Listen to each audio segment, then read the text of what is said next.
the problem is not the guidelines. The problem is the consumer adhering to these guidelines. And there's a big picture to that, whether it's the marketing, the legislative change. But I think from a consumer point of view, like, let's go back to basics. Let's really strip it right back down to fundamentals, follow the guidelines, and then it puts us in good stead to, you know, take control of our health. We should be thinking about life at 50 when we're 20.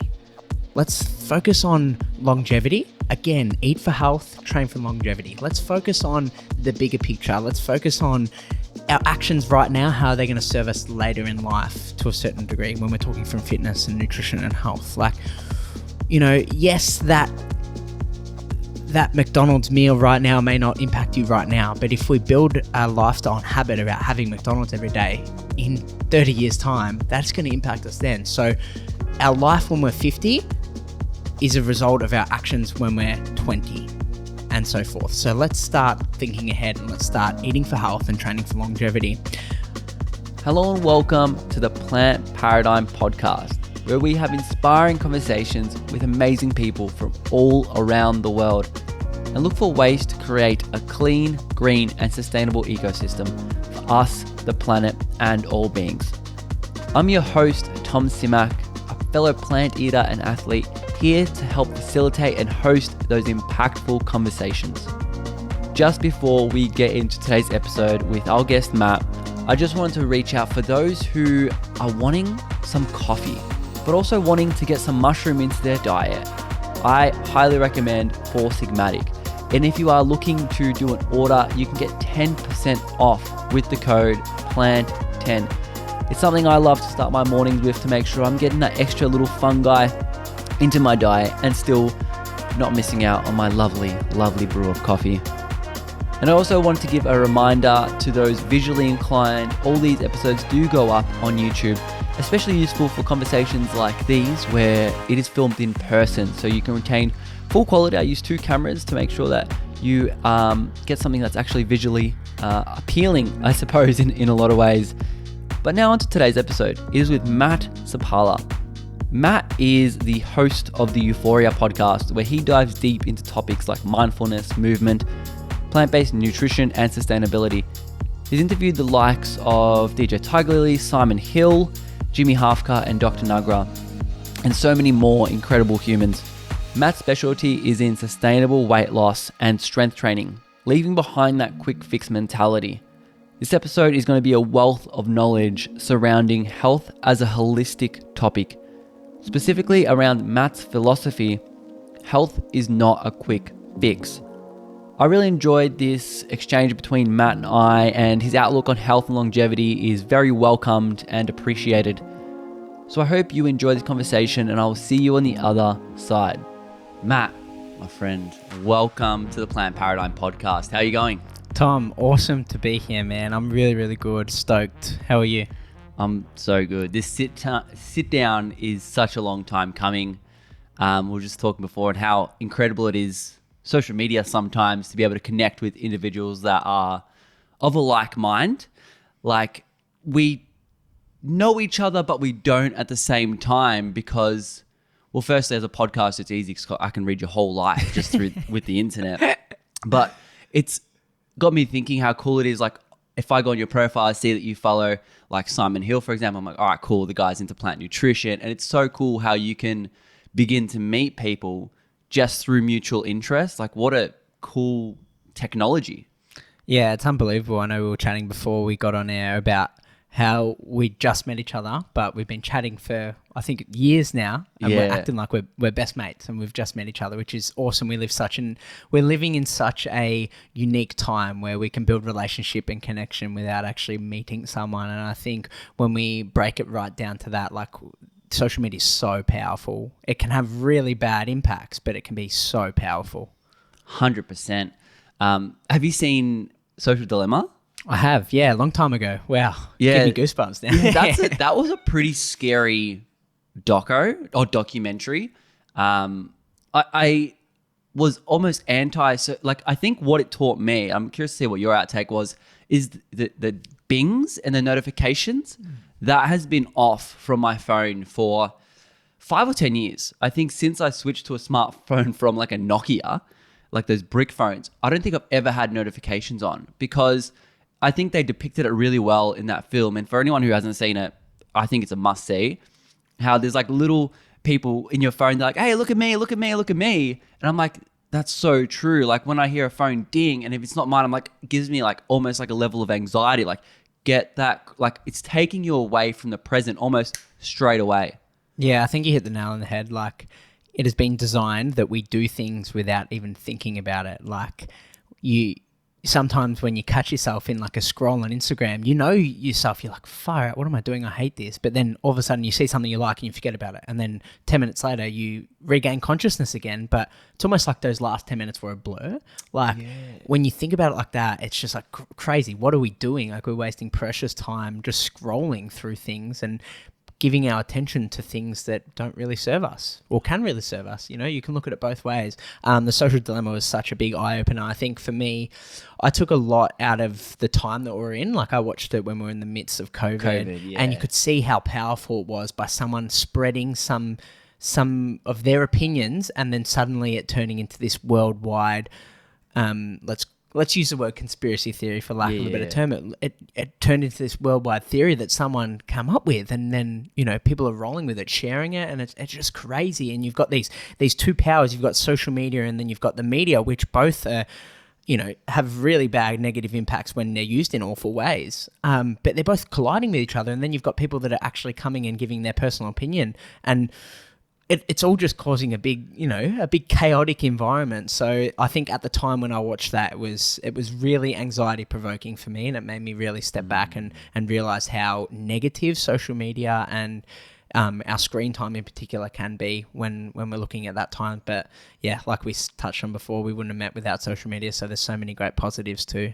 Yeah, 100%. You got to take everything with a grain of salt. I find what you were talking about before, when you're scrolling on Instagram and you have that sense of guilt, like what am I doing? And especially, I feel like those who are especially susceptible to that are those who value being present in time, being with friends, with family. They value like even fitness. Like I could be just doing some push-ups, or I could be like learning about something else. I could be spending time with my friends and family, but I'm just mindlessly scrolling.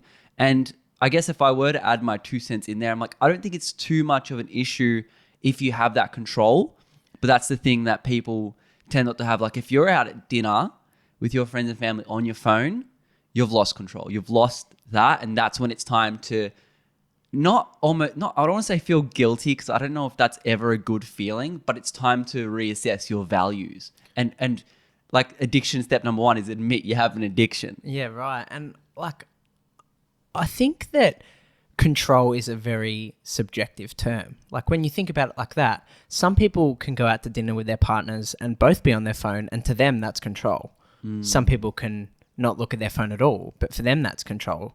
But what is the word control? It's very subjective. So like, it's interesting that you bring that up. I share the same values. Like if I'm out for dinner with my partner or with anyone, like I'm not looking at my phone. I'm putting it on Do Not Disturb and putting it face down. When I'm recording a podcast, my phone's face up right now, but I always make sure it's face down. Like bad you're giving boy, Matt. Face down, man. 100% attention to that one thing that you're doing. But yeah, it's interesting. It's very subjective, and I think, you know, it comes down to a deeper issue. Like, what are your values, and where do you want to give your attention at that point in time? Yeah, I think we're going to dive into values a little bit, because I know you're pretty strong on values, especially when it comes to sustainable long-term goals. I find the phone point very fascinating. Something I learned is actually not to put it face down, but to actually exit the table altogether. Because for you, it's almost like an excuse. It's like someone can have the mentality, and this doesn't mean that everyone does that who leaves their phone on the table, but it's like, are you waiting for that to go buzz so you can exit the presentness with that other person? Like, do you want an out? Have you got that plan B? And for the other person, I think it's a certain level of respect.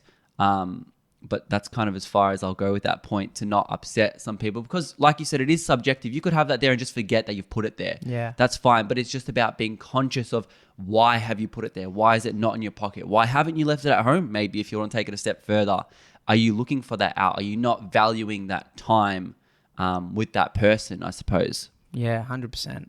Well said.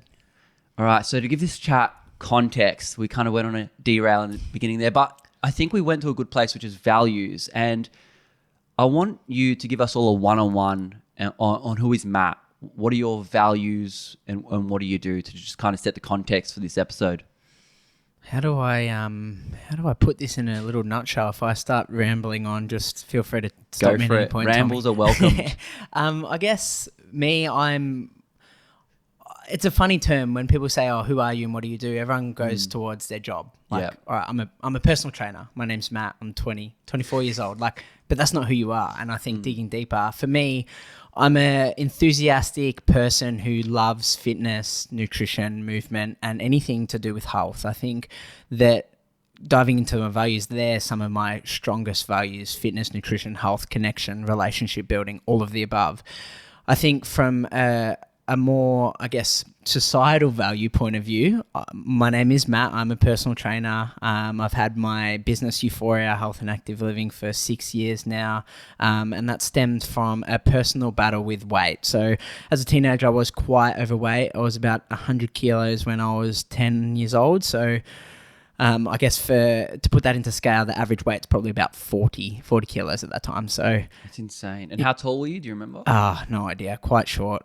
Yeah, sure. Yeah, I wasn't tall. I'm not 100 kilos. That's like what, 190 pounds for the international people. Like, it's quite a bit. Yeah. Right.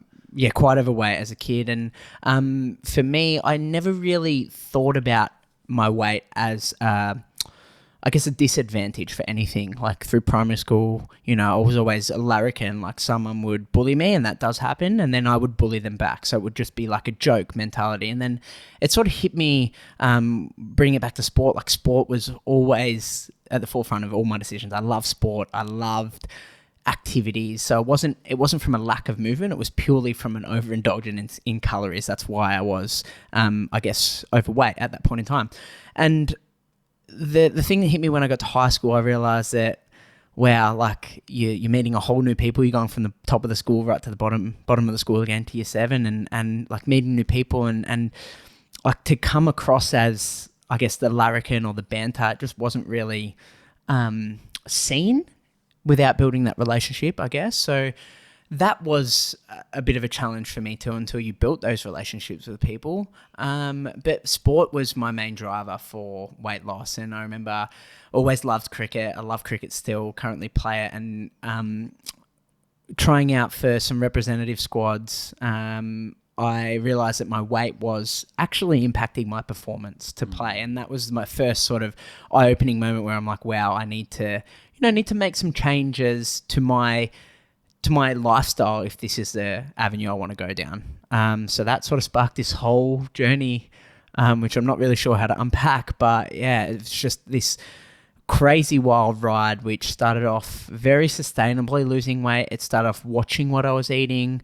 I've said this before in podcasts, like to give you a quick rundown of what I would have on a daily scale would be breakfast. I'd have a big bowl of Nutrigrain, probably 2 or 3 of the recommended servings in one bowl, big bowl of milk. And then on the way to school, I was right next door to a milk bar. So I'd go into the milk bar and I'd get some snacks before school, some lollies, a bag of chips, maybe a Big Am or a nice coffee, go to school. A couple of hours later, have recess, go to the canteen. I used to love cheese toasties, right? Like, wow, if I could speak to my tuck shop lady at the canteen right now, I reckon she'd remember me from the cheese toasties. You're my best customer. Yep. Legit, right? So I get a couple of cheese toasties on top of the recess, which I had, which would be like a lamington or some pieces of fruit or a muesli That's bar. insane. Crazy amount of As calories. an adult now, I'm like, I don't know if I'd be able to down that kind of food. This is before 10 a.m. as well. That's insane. Yeah, it's crazy. And then lunch, I would do the exact same thing. I'd take lunch from home and then I would get some cheese toasties or like a Sunny Boy in summer. After school, I'd stop past my best mate at the milk bar again and grab some lollies or a packet of chips, have a Milo when I got home. I loved Milo, and then eat dinner. And then like for a 10, 11, 12-year-old person or even younger, the calories in is just ridiculous. How many calories do you reckon you'll have in a day? I would like not 4,000? Easily. That sounds exhausting. Like your jaw would be sore. I used to love it at the time, but like, man, I can't even think about the sheer volume of food that I was having and the enjoyment that food gave me at the time. But yeah, it's interesting. And then I went on that, I guess, to tie it back into my journey a little bit. I just started watching what I was eating. So instead of going to the tuck shop at lunch, I would just have my lunch, and then I would get to a point where I wasn't relying on going to the tuck shop. I'd have, you know, some tuna salads at lunch and eat more healthful, I guess, for lack of a better term. But what was that trigger for you was it just cricket? Like you wanted to play more sport and you realized you were getting puffed out earlier than the other guys? I actually didn't make the team, and I think that was really eye-opening. I didn't make the under 12s Victorian team, I think it was. So like at the grand scheme of things, my world was falling apart. Like, yeah. You look back now, I get it's it, like, whoa, it's a small fork in the road. But like that to me was like, wow, like, you know, this is something I want to do. I wanted to play professional cricket, and that was holding me back. So that was probably my eye-opening realization that, well, I need to make some changes. And then luckily, my cricket coach from my local club was a personal trainer, and he influenced me a lot. And he told me to do these small changes at the start, which is ironically what I tell people to do now. Wow. Small changes. Yeah. But through that whole, I guess, 6-year interval from 12 to 18, I went on this wild ride of unsustainability, like short-term quick fixes, yo-yo diets, restrictive eating, calorie counting, overtraining, this whole cascade of different things that molded the philosophy that I have now. That's insane. So I want to dive into deep for a second. I want to know how to approach someone who, like 100 kilos when you should be 40 kilos, that's more than double, right? How would you approach that conversation? Because that's a very sensitive topic for a lot of people, and it's obviously different per gender, per age group, and meeting someone where they're at. But if someone is overweight, and it doesn't have to be your client, it could be like your nephew, how would you initiate that conversation of, hey, like, I don't know if you're going down the right path for overall health and longevity? I think it's a really touchy topic, like you said before. And if I'm going to be brutally honest here, I think it's the responsibility of the parents at this point in time. At 10 years old, you're not cooking your own meals. You're not doing anything that you're still so young. You don't understand what good nutrition is, what enough is. Like, you've never been taught these sorts of things. Like, so I think it comes down, there's a huge responsibility on the parents here to educate your children about good nutrition, to stop when they're full, to know that we live in an age where if we're hungry, we can just go to the fridge and grab something. Like, we're so privileged that food is so easily accessible. We don't need to, hoard food and binge and then restrict because we've got access, So I think there's a big education point of view from the parents. And I also feel like at school there is another education point of view to teach children how to take control of their health at a young age. And I think it shouldn't start when you're 18, 19, when you get your license and then you go out drinking and stuff. Then it's too late.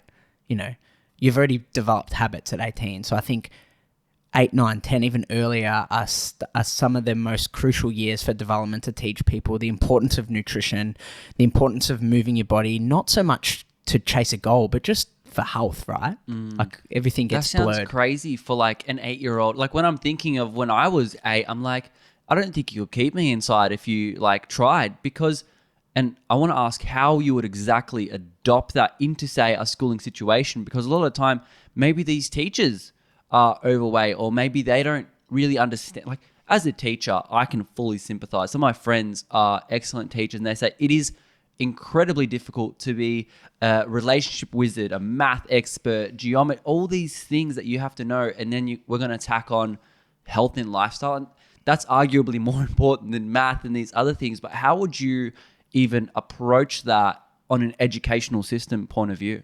I think there needs to be legislative change first and foremost.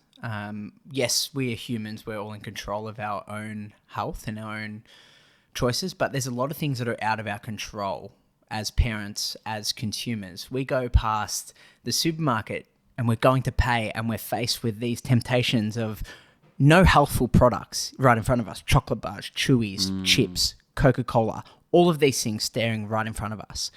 On special. The marketing is so clever behind these things. So in order for us to make massive change, there needs to be legislative change on the way we market, on the way we speak about things, on our conversations for one another. Like, that needs to happen first and foremost if we're gonna make big change. But I think from a smaller level, from a consumer point of view, like empowering yourself with the basics, right? The basics, the food guidelines are not incorrect. Like, yes, there could be some tweaks, but the problem is that the food guidelines are not correct. The problem is that we're not sticking to them, right? So the food guidelines out there, they're put out there to make us somewhat healthy, right?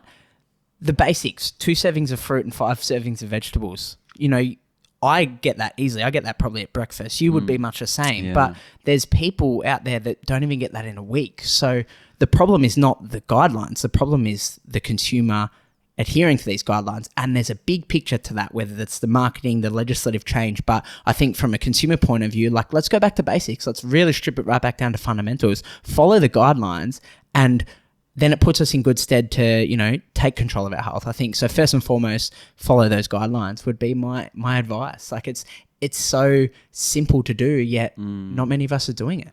100%. It is an easy guide. And actually the good news is Australia's reviewing their dietary guidelines right now.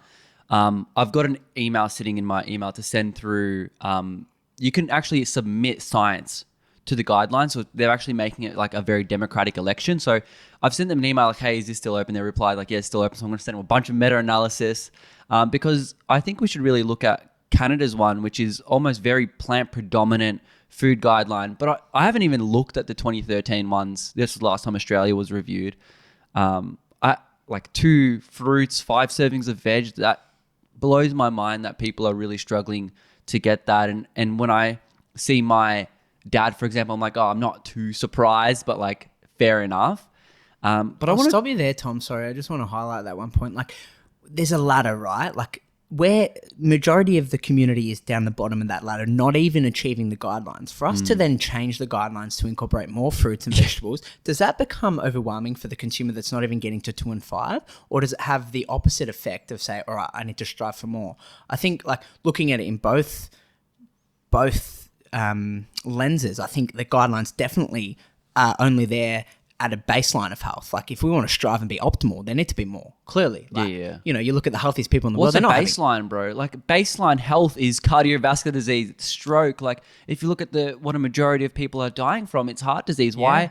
Why do you strive to get a heart attack at 65 years old? That blows my mind. And our guidelines are built on these sort of like stereotypes. It's okay once we get to 60, like, it's all good, life's done. But like, life's just starting, you know, Yeah. like we need to be striving for optimal.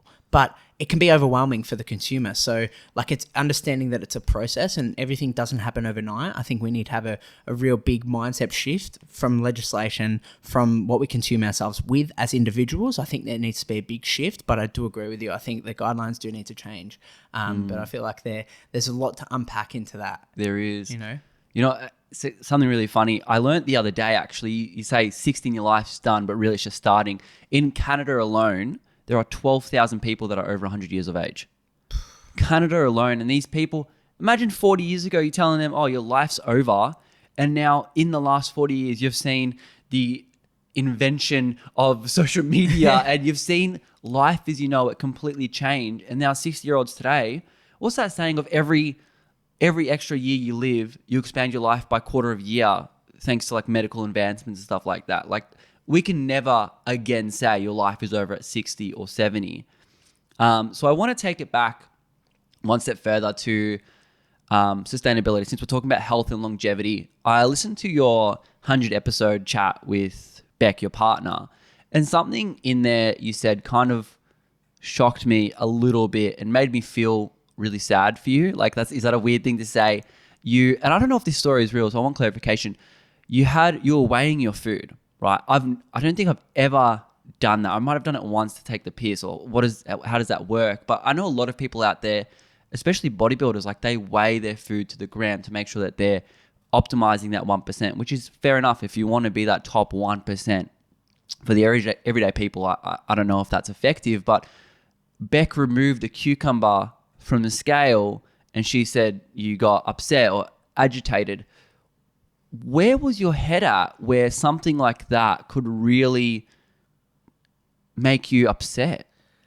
Yeah, that is a true story. And kudos to my partner Beck and everyone around me at that point in time for putting up with my lifestyle and my mindset at that point in time. I think I was already a personal trainer at this point in time, and the industry has conditioned you to believe that if you're not taking control of your food specifically, then you can't strive for optimal health. And I think there is some truth to that. Like there needs to be an accountability for the individual. Like we were saying before, you need to be accountable for your own nutrition choices. But there's a lot of downsides to being so pedantic and specific about the exact calories that we spoke about. Exhibit A, me, like weighing cucumber, which is 92% water, like in a whole cucumber, I reckon there's 10 calories, if that, like nothing.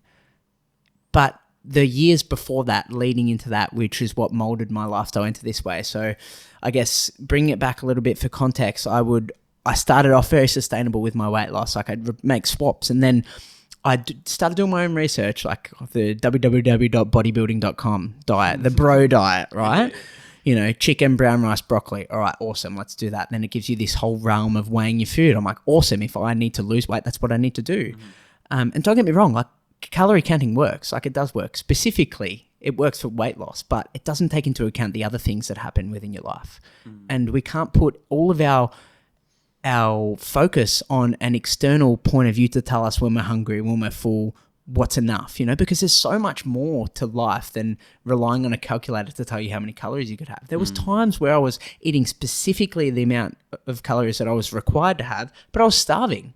Didn't take into consideration the 2 sessions I did that day. It doesn't take into consideration that. So yes, it works having an objective point of view, but there needs to be an element of control and education around what it is. Like it's a baseline conversation. We need to go deeper, but it does work. So I was having, I guess, for context for this, humans have a basal metabolic rate. So this is the amount of calories that your body requires if you were to sit in bed all day and not move. And everyone has a different basal metabolic rate based on, you know, your biology and how much you're moving, your genetics, whatnot, your weight, your height, etc. This is the amount of calories that you need to sit in bed all day and not move without burning any calories. Then you add in all of your external factors like your incidental movement. If you're a barista, you're making coffees. I know we were making coffees before. If you're a personal trainer, you're moving all the time. That burns calories. It requires energy to use. Your body's systems to run require energy. That's the basal metabolic rate. Then you add in your exercise and your incidental movement burns calories. And then if you do dedicated exercise sessions on top of that, that also burns calories. So the calorie counting component takes into consideration all of those things. It's a generic math equation, takes into consideration all of those things that I just spoke about before, and it gives you out a calorie equation that you should be targeting for the day. For example, for someone back when I was 14, 15, 16 on my weight loss journey going to the gym, I would probably need upwards of 2,000, 2,500 calories just to stay the same weight that I was. So then if you're wanting to increase your weight with resistance training and put on lean muscle mass, you need to increase your calories to match that. If you're wanting to lose weight with you got that exercise output, you need to eat less than that 2,500. For context, I was having 1,200 calories, so less than half of what I was required to, because I felt the industry has led me to believe that less is better. The more you restrict, the more weight you'll lose. And yes, that's true to a certain degree, but it doesn't take into consideration everything else that's happening. My mental state, the energy through my sessions was lackluster. I would then restrict calories throughout the week, living on, 1,200 every day, Monday to Friday. And then Saturday, we'd label this as a cheat day. And then I'd have 6,000 calories. Ice cream for breakfast, sausage rolls for lunch, hot dogs for dinner, burgers, chips, anything, because my body was craving calories that I was depleting it during the week. And then came Sunday, I felt so guilty about the 3,000 to 5,000 calories that I consumed the day before. So I'd thrash myself in the gym and restrict and go back to 1,200 calories. So I've got this constant yo-yo, binge, restrict, binge, like for years of my life. And then it come to a turning point. The turning point for me was, there was 2 turning points, and they both happened simultaneously. One, I was getting dinner cooked to me by my Beck's parents, so my girlfriend's parents, and I was at the stove adding in the ingredients, asking her, "Oh, what did you put in this? How much did you put in this? Did you add this? Like, oh, you add coconut milk. I can't have it. Sorry." So I'm creating this unnecessary anxiety, turning a situation where someone's cooked me dinner into a negative because I didn't hit my prescribed macros for the day. So all of a sudden, this anxiety going on in my head about the food that I'm going to eat. Wow, crazy. Like, it was like mental gymnastics for me. Then a few days later was that incident with Beck. We were meal prepping. I was chopping up cucumber and carrots and weighing cucumber and carrots. Like, it's water, man. Like, come on. And then I realized that, wow, like I need to make a change. This is crazy. The amount of anxiety that I was putting towards eating was just ridiculous. And that's only a surface conversation. I'd go out to dinner with friends and scan the menu the night before to try and make sure that the meals fit my calories for the day. If I ate too much at lunch, I'd just get a side salad. Like, all of a sudden, I'm losing all connection with my friends because I'm focusing on eating salad, That's my negative experience. It does work for people, and people that have control and have the ability to say, all right, cool, like I've gone over my calories for today. That's okay. No worries. Tomorrow I'm just going to get back to normal instead of the restrict and binge cycle. But unfortunately, the things that I see in the industry, being a personal trainer, is a lot more of my experiences and a lot less of the other experiences. And the industry like masks these things as the grind, the hustle, we need to do it. But in actual fact, there's another way. And I guess that's what I'm trying to show people through my business, through my experience, that there is another way. For 5-6 years of my life, I played mental gymnastics. I had so much anxiety over food and then would overtrain and just burn myself and run my body into the ground. And for the past 3 years, I've been working on, I guess, in a state of quote unquote recovery, doing those things that I started my journey with, making small changes, moving my body for health. I've always lived by this quote, and it's eat for health and train for longevity. If you're doing those things consistently, the results that you want to get, whether that be aesthetic or, physical results, they come as a byproduct of that. It's consistency to mastering the basics gets you results, not doing short-term unsustainable things for a short period of time to get you to the results, because they will get you the results. But then when you're stuck in the supermarket aisle and you don't have a plan, you don't know what to eat, what do you go towards? You go towards the things that you knew 5 years ago. And for me, if I didn't do the what's the word I'm looking for? If I didn't do the work, do the learnings, have the mistakes. If I didn't do those sorts of things, I wouldn't know where to begin. So I guess I try and be that person that I wish I had when I was 14, 15, 16 for those people that are on their journey now. There's so much in there in regards to your story. And I think a lot of people can relate to a certain level, like especially when it comes to the relationship that you have with food. There's different levels of anxiety, but weighing carrots and cucumbers is pretty insane. Like even now, with what I know, I'm like, I don't even know if tracking fruit or some vegetables work, because you don't technically digest the fiber in a food, and that can be up to like 50% of a fruit and vegetable. So you got this like eating a banana, and it's like, you probably know the numbers off the back of your hand, like 100 calories, let's say, is a banana. Like, what are you digesting? Like 50 calories of that. And so when you're counting this, first you're eating 1,200 calories, which is less than what a toddler has. And then as a fully grown adult, you're expected to function. That doesn't make sense. So what would you say to someone who is currently in that phase that they're having under, I would say that the lowest point I would suggest anyone is 1,400, and even I would go higher than that. What's your thoughts on someone who's consuming less than that? First and foremost, I just want to say, if anyone is out there calorie counting, like, don't feel ashamed for doing it, because the environment that we're in and the industry has led us to believe that we need to do this to get there. So don't feel ashamed for doing those things, first and foremost.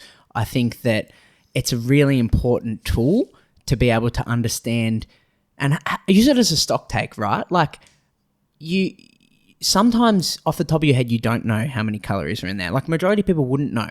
And I guess it doesn't really matter, but it does at the same time. Like, if you've got this picture of health and you're not really sure how to listen to your body's natural signs and signals, then calories do come into equation. If you're chasing fitness related goals or physique related goals, they do come into equation, because it's those 1%, and I think they serve an important role as a stock take. So I guess I'll relate it back to personal experience with my clients. When I'm working one-on-one with someone, I will never get them to start tracking their calories for a long period of time. I'll do it for a short period of time. I'll say, all right, guys, we're going to do a stock take here for the next 3 days. I want you to just punch in your foods and give us a rough estimate of how much you're having, utilizing things in the household, like a tablespoon or, half a cup, things that we use every day to measure.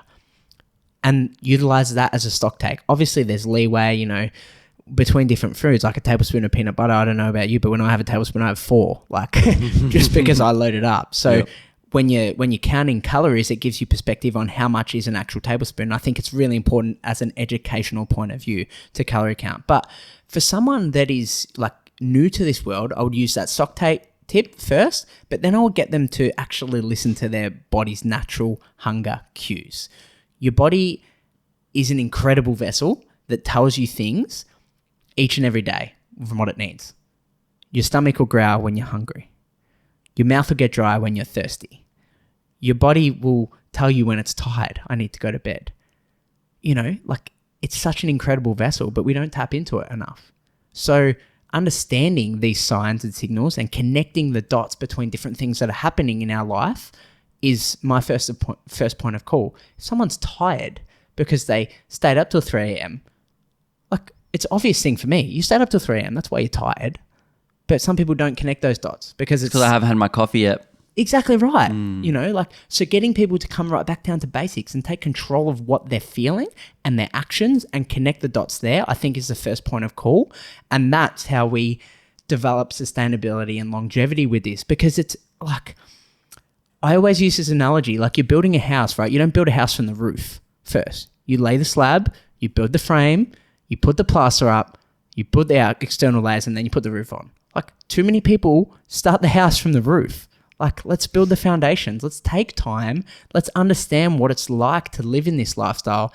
And then we can add those 1%ers like calorie counting if we're striving for a performance-related goal or a physique-related goal, if you've got like bodybuilding aspirations or whatnot. That's when calorie counting becomes really, really relevant. But until then, most of us just need to take a step back, learn the fundamentals, and then we can build from there, layer upon layer upon layer. Like I said before, a lot of people are not even hitting the guidelines that we've got out there at the moment for various reasons, whether that be financial, you know, legislative change, whatever. We're not hitting them. So the issue is not lack of education or lack of resources. The issue is people, and this may be controversial, but people are not taking control of their own health. Like, we need to understand how to take control of our own health first and foremost, because millions of people taking control of their own health suddenly tells people at the top that, all right, we need to make change because these people are showing us that we need to make change. So it starts with you. And how that happens, it's a very individualized process. Everyone's on different stages of their fitness journey. But yeah, I think self-education, education from other people, listening to podcasts, all of these things are building up a database in our head of how to take control of our own health. And it looks different for different people. And I'm not going to sit here and say I've got the magic cure, because I don't.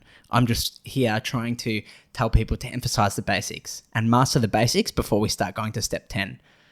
Mm-hmm. So I think this is a good time to bring up your personal philosophy on health and nutrition. So we were chatting, I think this was even at the beginning, you know, we have our own values, our own systems of belief, our philosophies, and they are the guidance system to the rest of what we do. So do we wake up and have a cookie? Well, that depends on our values. Do we have a shot of coffee just before we nap to bed? Well, that depends on our values. Do we sit and watch TV all day? It depends on our values. And I want you to just describe your philosophy on how you think, I'm not going to say everyone, but what's a way that's worked for you in terms of getting yourself to the healthiest version of yourself, but also setting yourself up for that longevity so that when you're 60, you know, your life's not over? I think the most important thing to recognize is that it's ever growing and you're constantly evolving. My philosophy on what the picture of health 5 years ago is completely different to what it is now. And I think having that open mind is the first step, understanding that there's not a one-size-fits-all approach, and understanding that taking bits and pieces of different people's lifestyles and implementing them yourself is also a really good mindset to have. I guess diving into specifics about what I'm doing right now, I really place a huge emphasis on, I guess, not being people's quick fix, but like understanding what it takes to be someone's only fix. So setting them up to flourish themselves. I don't want to hold your hand through life for my clients. I don't want to hold their hand. I want to be able to set them up on the right path and then tell them, all right, you need to go do that yourself, because that's what I did. And that's how we build sustainability. We build longevity by extracting bits of information, by surrounding ourselves with with a positive environment. So I guess my health philosophy has changed over time.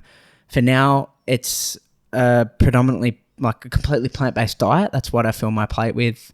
My nutrition is all around that. I drink mostly water, sometimes kombucha, lots of coffee. I love my coffee. Lots of teas. What's lots of coffee and lots of teas? Let's dive into that for a second. This is a little bit, I guess, steering away from the health guidelines a little bit. But I guess from the researchers, between 2 and 4 cups of coffee per day is what the study focused on cardiovascular disease risk, I guess. So like if you're looking at that picture of health, yes, 2 to 4 cups is perfect. Sometimes I'll have, 2, sometimes I'll have 3, sometimes I have 4 or 5. It just depends on the actual day. And you don't get jitters from that? No, I don't. And I think it's really important to say if you're getting jitters from coffee, like you don't need to have it within your diet, but like for me, that's where it comes love to the knowing taste. yourself, doesn't it? Correct, yeah, knowing. And sometimes you have to fall off the edge to know what a safe limit is. Like you don't know climbing a tree can be dangerous until you fall, right? So I'm not telling people to go indulge and have 15 cups of coffee per day, but you get the point, right? You sort of trial these things and you understand and you build a philosophy based on trial and error. And that's like my whole health philosophy is right. I like that. I've been to the top where I've trained 7 days a week on very minimal calories. So I know that that's not the right thing to do based on how I feel, So now I guess my whole philosophy is just around moving your body, eating mostly plants, drinking, hydrating for water, checking in with yourself and building connection relationships. And I build my life, my philosophy, my business on all 5 of those pillars because I think that it's not a one size fits all, but they're sort of like the entry to the roadmap of health, right? And it's ever growing, it's ever changing. Some people take more of a higher priority on different pillars in that. I focus on more health and longevity within that realm. I don't know if that answers your question, man. It was a bit 100%. Of a tangent, but yeah. Well, let's shift gears to, you've got these values here. Now let's go to the gym because that's where you used to spend 7 days of your time. Looking at it now, given that you train people, you train yourself, you've seen the mistakes that people make. What do you think are some things most people should not do in the gym? Are there things that you look out for, like you need to stop it? Where do I begin? There are so many different things that I would say are quote unquote myths within the industry.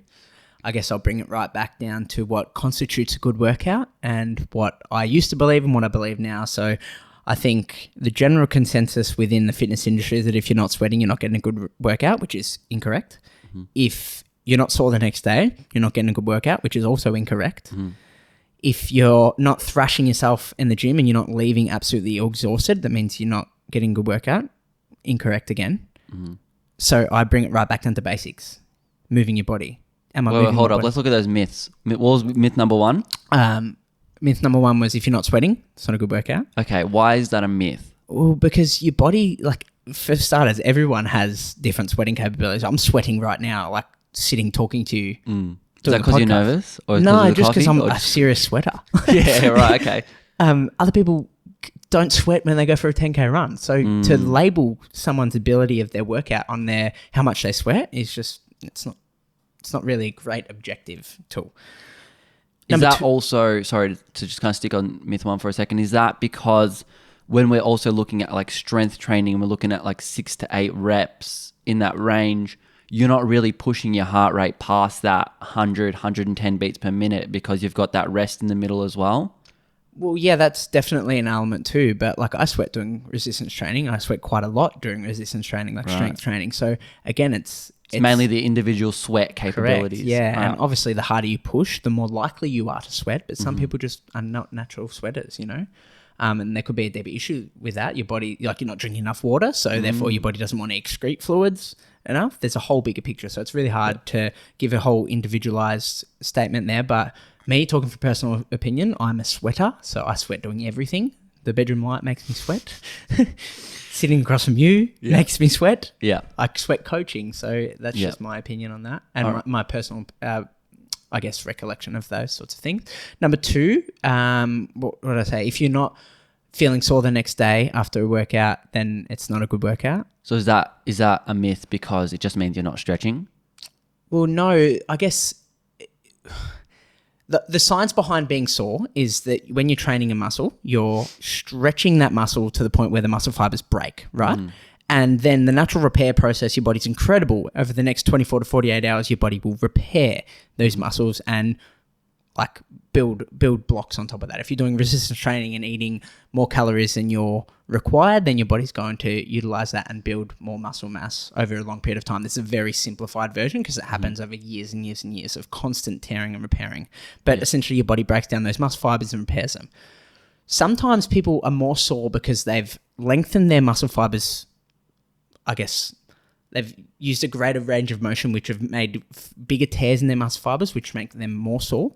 For some people get sore because they're, not used to activating those muscles. They're not used to utilizing them on an everyday basis. So everyone's soreness levels are completely different. Again, it's a very subjective point of view. Like just because you are sore doesn't mean you've had a good workout, and just because you're not sore doesn't mean you haven't had a good workout. It's again comes back to those consistency things that we want to talk about before. Like creating a good, efficient workout requires consistency, and achieving our goals requires consistency. So I guess you can get a good workout, but in order to progressively overload and achieve our goals, we need consistency within that realm. So, yeah.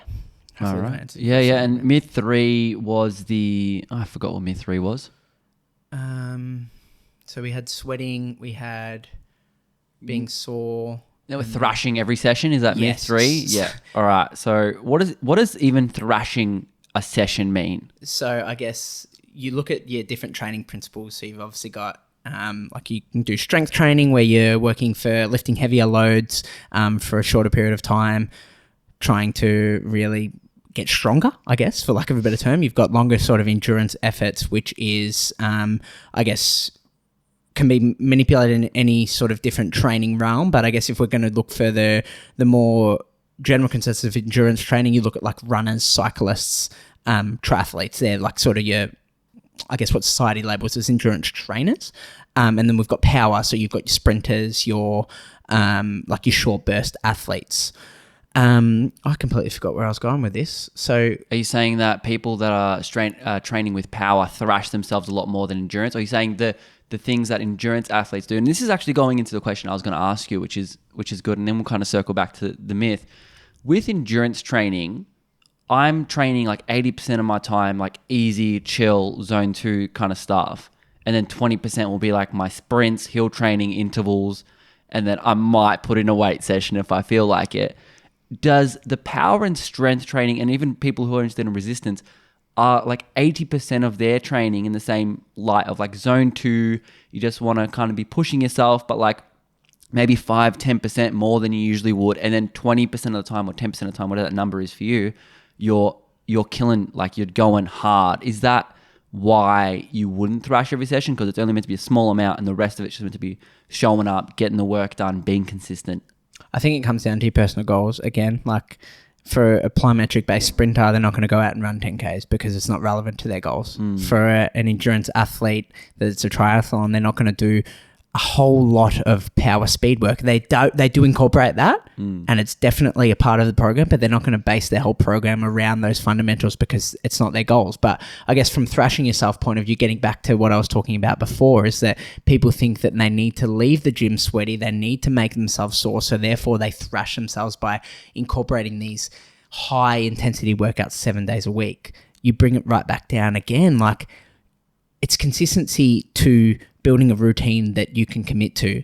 High intensity sessions 7 days a week is not something that you can sustain long term. We look at the roadmap for achieving our goals is consistency. We want to create an environment that's consistent to achieve those. And in order to build that, doesn't necessarily have that one fundamental of training all the time, and incorporates a whole array of different fundamentals of training. Like I said before, your endurance training, your power, your speed, strength training, etc., etc. So why we don't need to thrash ourselves all the time at the gym is we need to allow our body to rest and recover and restore and almost play catch up. If we're doing high intensity training 7 days a week, our body doesn't get the chance to break.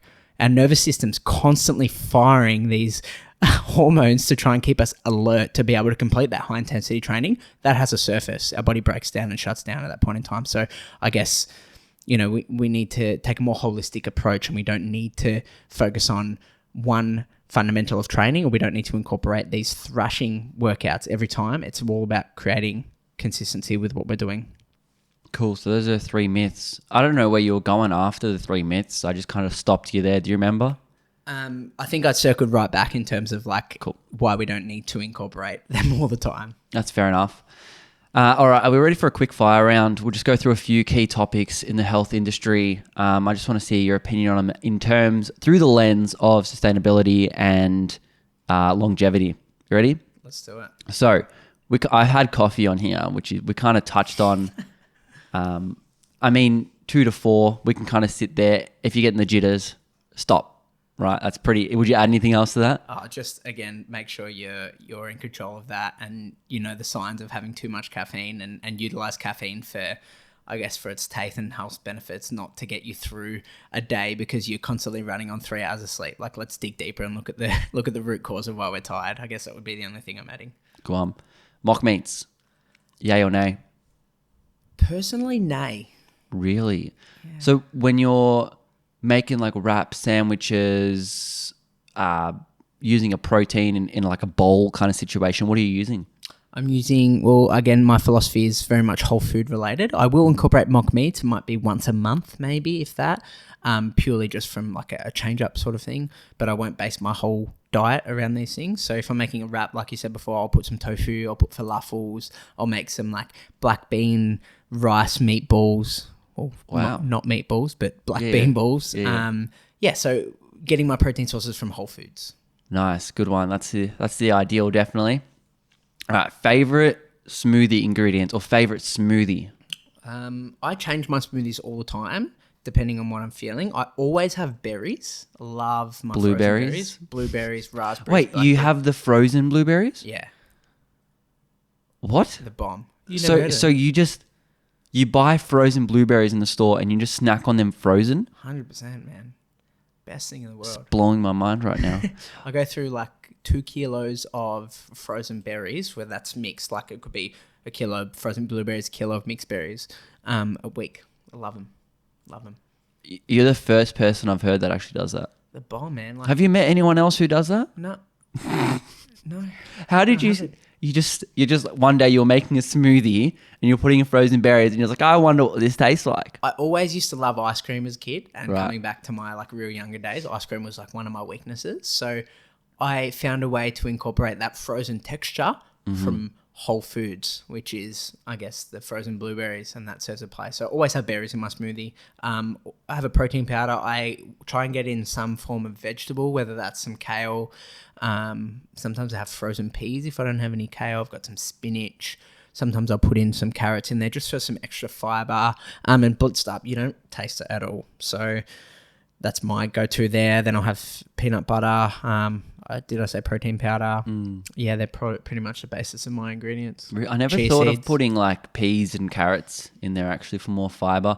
I mean, I don't. If you're struggling with fiber, that's key. But yeah, that's really fascinating. You wouldn't. Everyone taste looks it. at me weird, and when I tell them like, "Why are you putting carrots and peas in a smoothie?" Like, you can sort of get spinach because sometimes they put spinach in there, but like carrots, like you have that with hummus, not in a smoothie. But yeah, I love it. I put them. Yeah, carrots are more of a juice thing. Yeah. All right, that's fair enough. So, what is your pre and post workout meal? I dabble in training on a fasted, on an empty stomach, so I do that quite often. How have you figured out that is the way to go?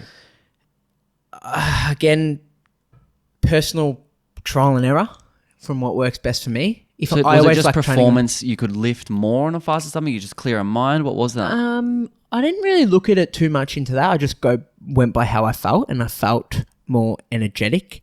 I train in the morning, I should say this. So like I don't go train at 5 p.m. and do that fasted. Like I always train in the morning. So sometimes that's before my clients at 4:30 in the morning. Sometimes that's within a gap like 8 till 9. So like I guess the later out I train, I always make sure that I fuel my body with something beforehand. And it depends on the type of workout. So if I'm doing more resistance-based training, I will, depending on the time again, but if I'm training, let's say I'm training at like 10 a.m. just for ease of this conversation. If I'm doing some more resistance-based training, I'll maybe have like half a banana in there as well, just to help me get through the workout.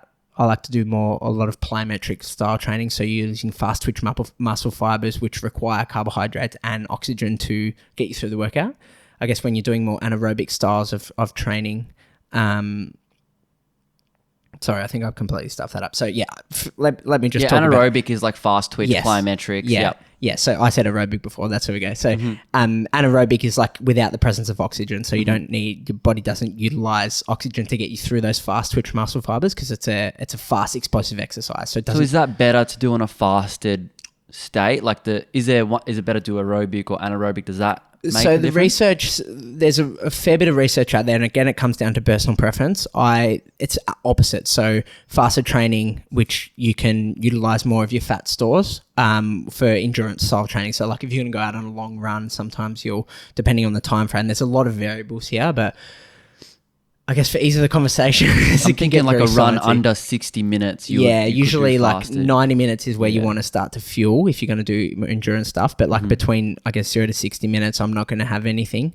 So if I'm hungry, I'll have half a banana. But before training, I usually won't have a meal. I like to train fasted. And again, that's personal preference based on how your energy output is. After a meal, I always go for a bowl of oats. Love it.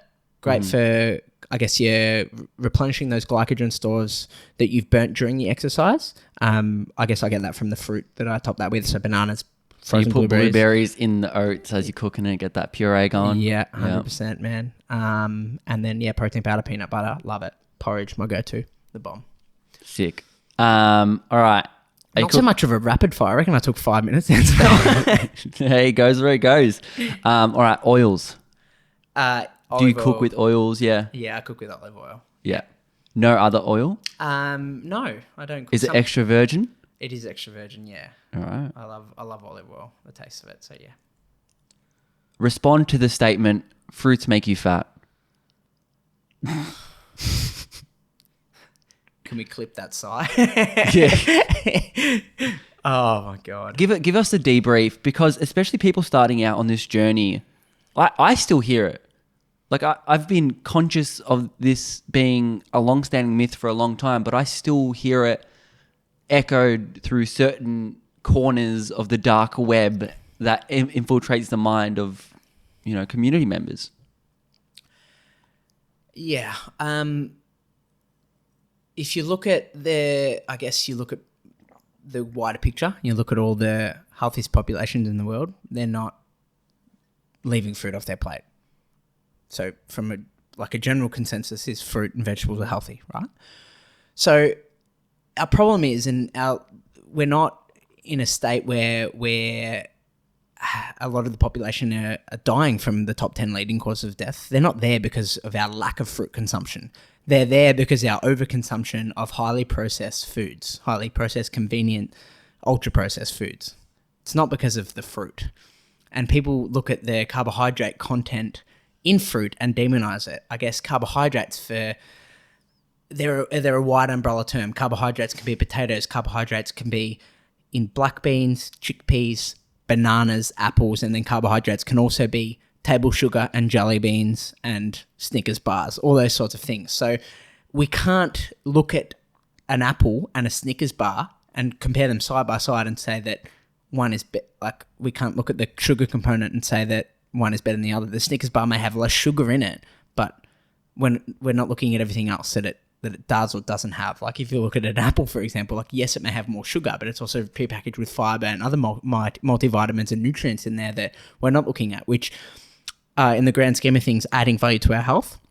And the way that our body digests and absorbs sugars, so it gets broken down into glucose, the fiber delays that process of absorption, so we get a more sustained release, whereas a Snickers bar, you're having it straight away and it turns into sugar really fast. So I guess, yeah, if you're comparing the two, it's a no-brainer for me because we're looking at the bigger picture, and I guess that comes back to the whole philosophy and outlook on life in general. We can't isolate one thing and make up a conclusion based on that one thing. We need to look holistically. We need to look at the whole bigger picture and then develop a conclusion from that. All right, that's pretty good. I would agree with that. It's sad that I still hear about stuff like this, but so you got the You4ia podcast, over 100 episodes. I would not ask an unethical question such as who's your favorite guest. I feel like that's singling out. Everyone offers something, right? What have been some of your biggest takeaways from the guests that you've had on that mid-podcast? If we recorded you having those conversations, your eyes would like bolden up, be like, what did you just say? Do you have those moments?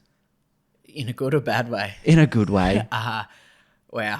One thing that just sets alarm bells off in my head is a podcast I recorded with Simon Hill from The Proof, formerly known as Plant Proof. He was such an inspiration and such a role model for me getting into podcasting, getting into plant-based nutrition. Well, not so much getting into it, but developing an opinion based on science and him digesting all the information that is quite hard to understand and making it easily accessible for everyday people, I guess like you and I.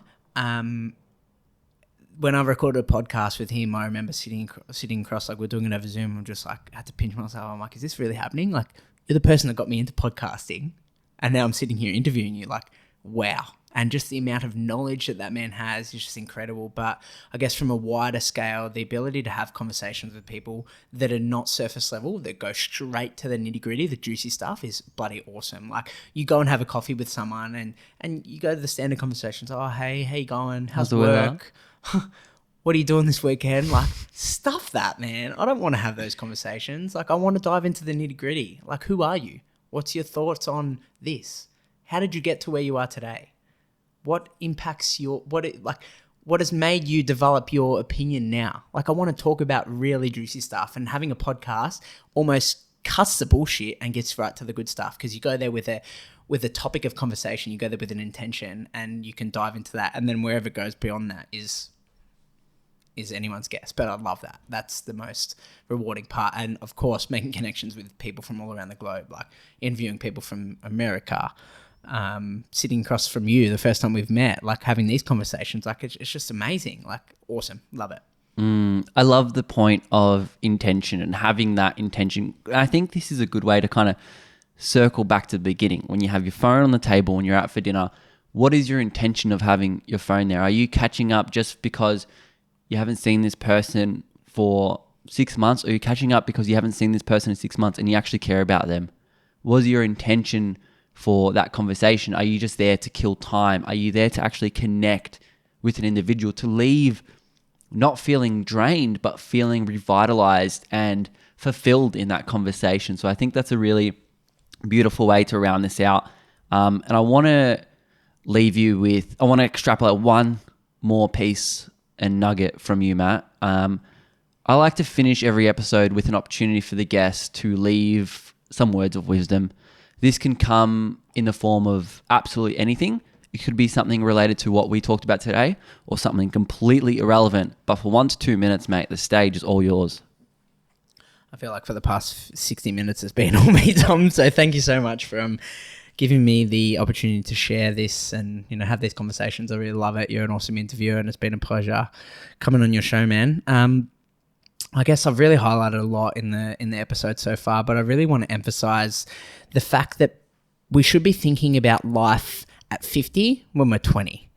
Let's focus on longevity. Again, eat for health, train for longevity. Let's focus on the bigger picture. Let's focus on our actions right now, how are they going to serve us later in life to a certain degree when we're talking from fitness and nutrition and health. Like, yes, that McDonald's meal right now may not impact you right now, but if we build a lifestyle and habit about having McDonald's every day, in 30 years' time, that's going to impact us then. So our life when we're 50 is a result of our actions when we're 20 and so forth. So let's start thinking ahead, and let's start eating for health and training for longevity. And another little bit of I guess, my philosophy is stop looking for quick fixes and start looking for your only fix. And that ties back into life at 50, right? Look at your life in the bigger picture and start making decisions and taking actions on things that you can keep up with and keep there for a sustained period of time, and not something that you can just do for a short period of time, I know exactly what you're talking about. Look, Matt, thank you so much for coming on. For anyone who wants to check you out, I'll leave all the links in the show notes below. We've got the You4ia Podcast. in which, like you said, you've interviewed some awesome people. For those that are Australian into footy, you've got Ben Brown on there, you've got Simon Hill, you've got Dara Hayes. A lot of people that listeners are familiar with those, and lots of other incredible conversations there. Look, Matt, thank you for being a trainer who's out there not trying to get that quick fix. I've studied personal training myself. I've been a trainer, and I've seen people in the gym that just don't care.